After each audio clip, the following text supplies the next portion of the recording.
A new version of Molsketch is out, 050 Boron. In this video I'm going to quickly go over the changelog or release notes that will be automatically presented to you upon first startup of this new version, and then in subsequent videos I will demonstrate the new features and changes of that version. But first, let me add some remarks regarding version 041 Beryllium 7, for which I did not prepare a video.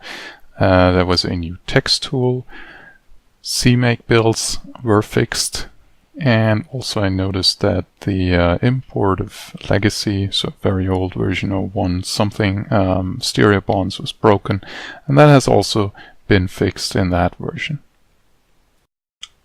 From this version forward, as I mentioned in the introduction, whenever you update Molsketch, these release notes will pop up so that you can have a quick glance over what changed from the last version and what improvements were made and what new features you can look forward to. Should you ever have the need to check those out again, you can easily do so from the Help menu by choosing Show Release Notes. A feature request from SourceForge that has now been implemented was to make lone pairs and radical electrons more explicit so that you can better illustrate your reaction mechanisms.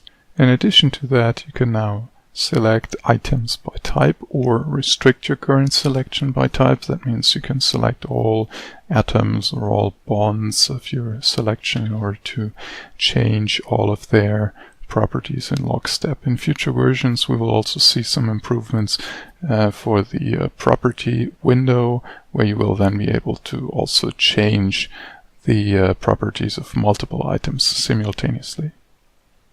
Another feature request from SourceForge that's been lingering for quite a while was to enable the import of molecular structures from Wikipedia.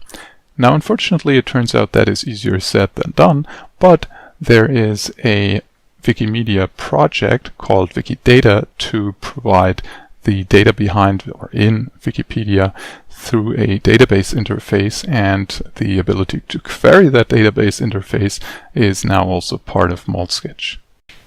And from that database you can then obtain INCHI or International Chemical Identifier strings that OpenBabel can then turn into molecular structures. Now in the past the support for OpenBabel has been somewhat of a problem because OpenBabel is quite a large library, and such I decided to split it off of Molsketch and make it more modular.